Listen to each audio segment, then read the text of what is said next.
Hello and welcome to Ava Gallery's ArtReach. Today we're excited to be featuring a studio tour and demonstration with multidisciplinary artist Cecelia Kane.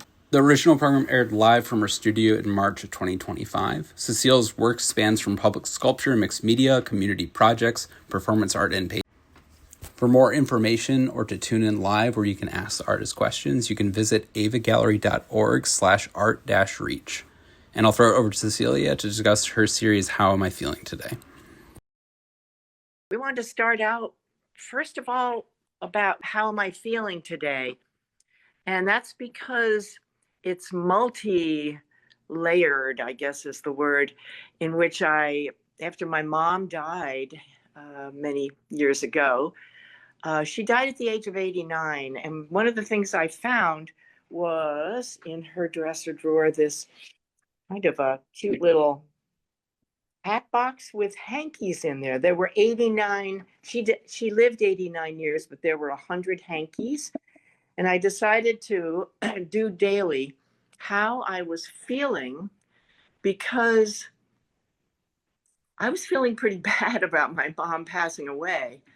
This picture you're seeing is a little bit of the whole process. First of all, I took photos of myself in my bathroom mirror. They're mounted right here on some samples on mirror plexi. This was back 15 years ago, before selfies were selfies. So I was shooting, and you can see that the words on my forehead are the opposite. They're flopped because it's a mirror. How I was feeling that day, cosmic. I was feeling cosmic. And I was feeling tired and rushed. And the number of the day, like day 9, day 17, I was feeling strong, scared, satisfied. A lot of nervous ones, though. So after this was a show of just the pictures. That's just a wall of the photos, 89 photos.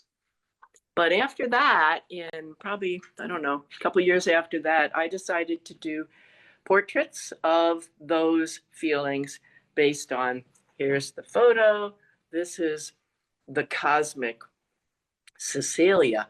And above that, I've put on the wall here to demonstrate the cosmic hanky.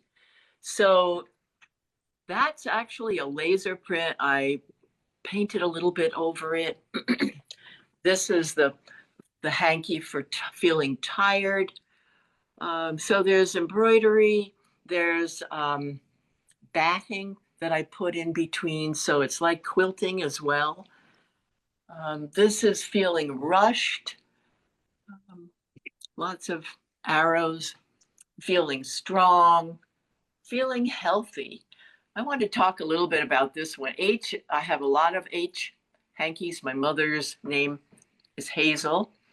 And when this went through my printer, I literally put my hanky, I'll show you that, around a piece of paper and ran it through my workhorse of an HP printer, which is here. And this is not the same printer because in the process, I made a mess of it. So I took a hanky and I taped it to the back of a piece of paper and then just put it in my I had to adjust it a bit with blank pieces of paper to know exactly where the face would go. And I wanted it always in this diamond shape. So before I ran the actual hanky through, there had been some tests. And what happened in this particular one, and it happened in a lot, was the hanky got jammed in there and it printed 2 faces of me. I didn't do that on purpose, but I'm a big proponent of happy accidents. So there I am, really being strong, really being healthy. This is being scared, feeling satisfied. And I did this for 89 days, and then this took I finished the whole project in 2020 when the Atlanta Contemporary Art Center wanted to show this artwork at their 50th anniversary. Now, I love how you use the edges too. I'm pulling up one of Groggy, where Oh yeah. the hanky is fraying in some areas, Yes. and you mentioned that sometimes you'll take the lace off, restitch it on. So it's really Yes. awesome how you engage with the materials, Cecilia. Yeah, this is, for example, this kind of a hanky that I've got here. I would have had to take the entire, all of that lacy stuff off of it, and then I would sew it back on after I printed. This one, I just said that's a lot, and did not do it to this one, but you're right. That's how I would have to work at it. So it was very time intensive, and it was something I could do on my lap. My mom would do lap work, she called it, which was this kind of embroidery or darning, and you could sit with friends and chat while you're doing it.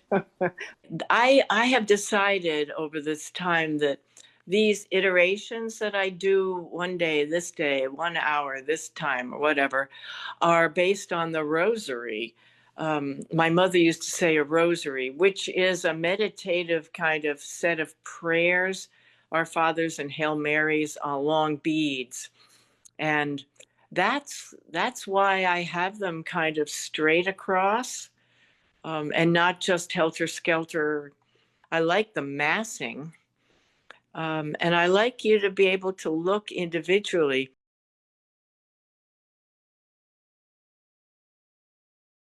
Here is a picture of one of my months of forgetting.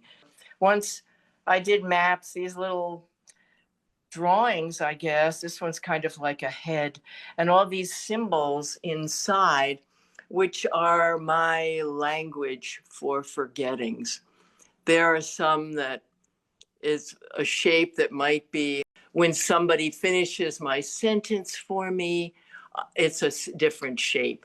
Or a complete blank is that red one in the middle that's like a starburst. And, if I'm at a loss for words, that's another shape. And I put those shapes in a notebook. This is 1 month of my forgettings.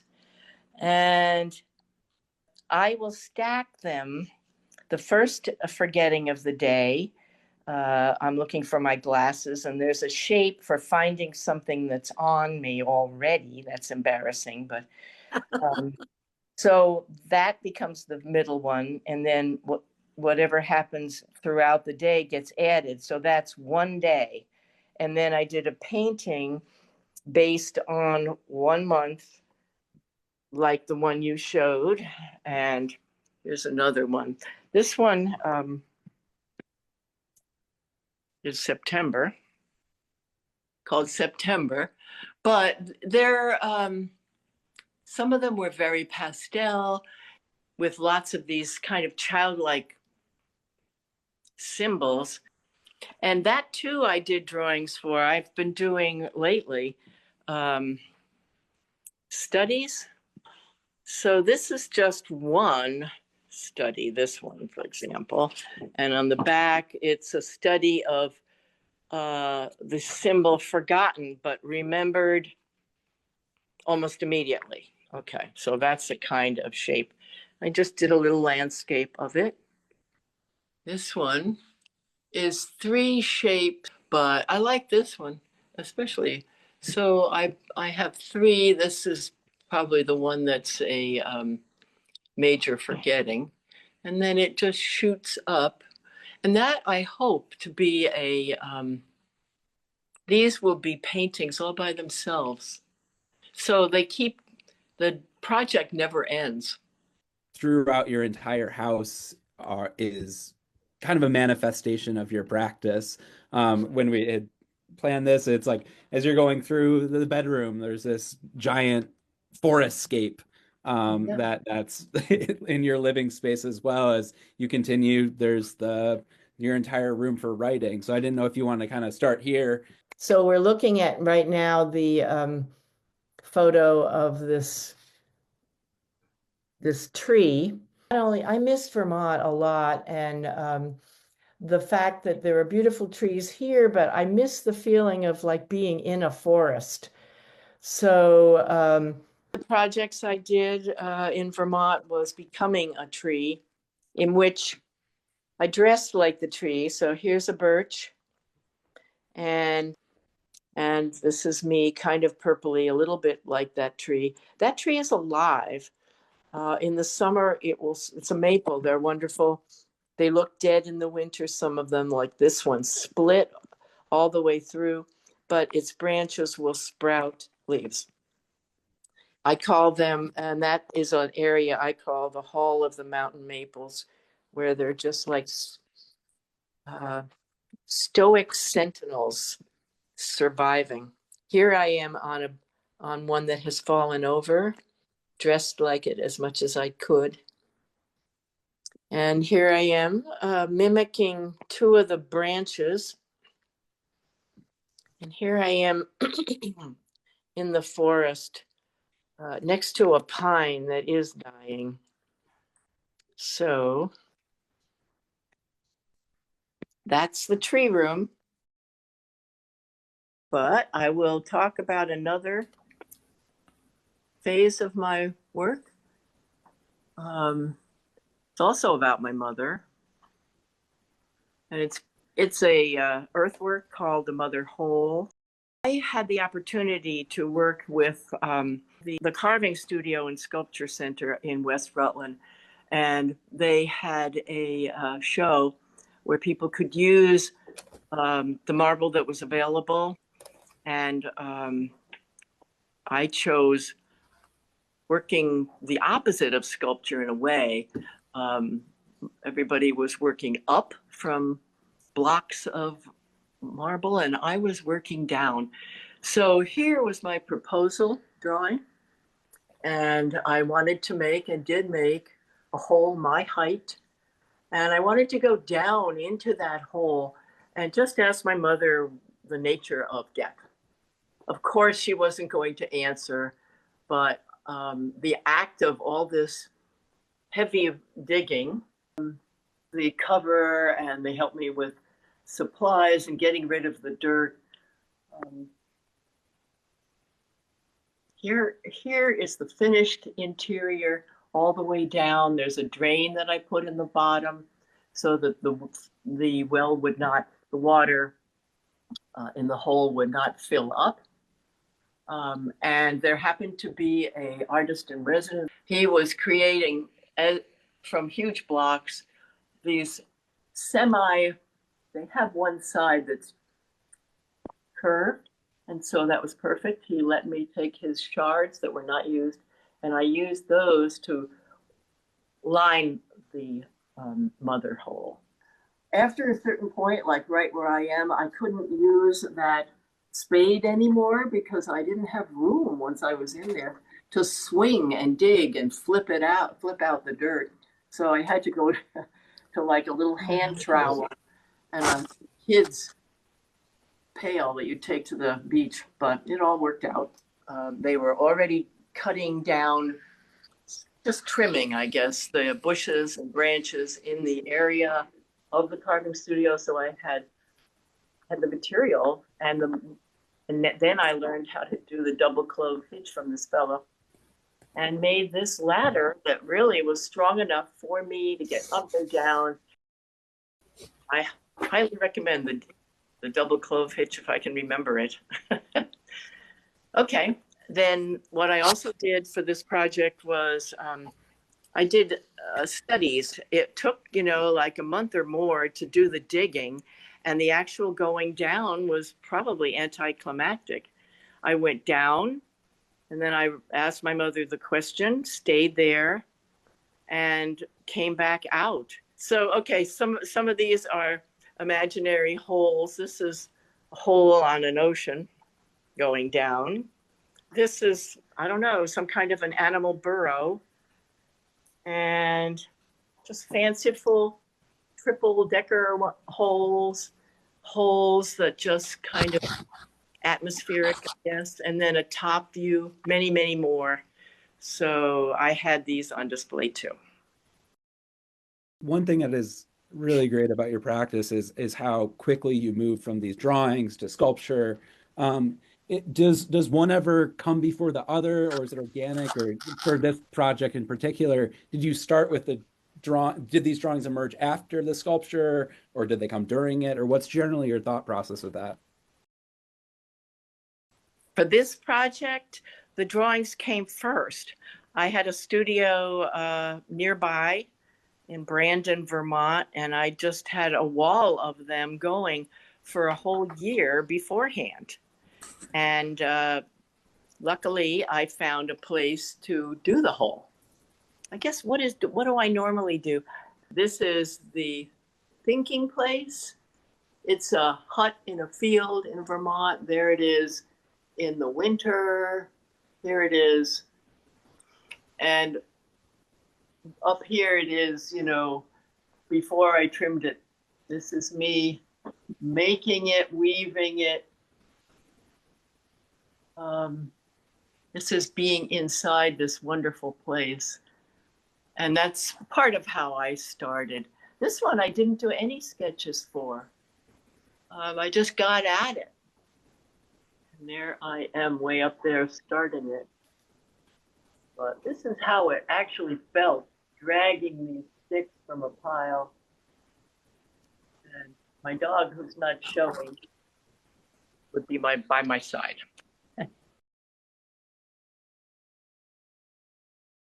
Okay, right now I'm in a very sunny room. This is where I write. And, I love to do things sequentially, like 89 days of this and a month of forgettings. Well, for 7 years in Vermont, I was photographing. I'm writing poems now to go with 7 seasons, 7 winters of photographing the snowfalls of Peacham, Vermont, where I lived. Rutland was where I grew up and why I picked Rutland for the mother hole, West Rutland. But in Peacham, they average about 65 measurable snowfalls a year, and it's the life there. And yes, people are really over it right now in March, but I decided that I want to write a book with all of these photos, but only 10 from each season. What I'm going through are these piles of summer finals. Some are needing to be shown to writers in Vermont and a separate group in Atlanta that, say, what are you talking about? Hey, that doesn't make sense or whatever. And so the pigs, they're all out there snorting away. And I'll read one more, which is the dark one called Something. Something waits outside the circle of light, a slippage of form, a melting. Utility pole stoically tries to hold it all together with its parallel cables and perpendicular authority. Beyond this pool of safety, my sturdy world seems spongy. Something cracks and scrapes. A house tips backwards, losing its grip on the hillside, fades into the bizarre, elusive, haunted realm, which itself dissolves into everyday life. But right now, my foot has no solid place to land. I breathe in, then exhale. I proceed into the soft, dark thickness of something else. Okay, thank you. What that was I was taking a 1 a.m. walk, and it was after a snowfall, and that there were no stars because the clouds were still up and covering everything, and it was absolutely pitch. And I just felt that the world was falling backwards. Anyway, that's it. And that will be, every photo has the snowfall number for that season. But this one I called Buddhist one because it's just an anonymous snowman that was on a bridge sitting on this kind of slippery pole. And it goes, you are a mirror laughing at me, such joy in our eyes. What are you waiting for, balancing on that slippery edge? Stop looking for solid ground. Everything is made of melting snow. Do something daring and leap into my arms.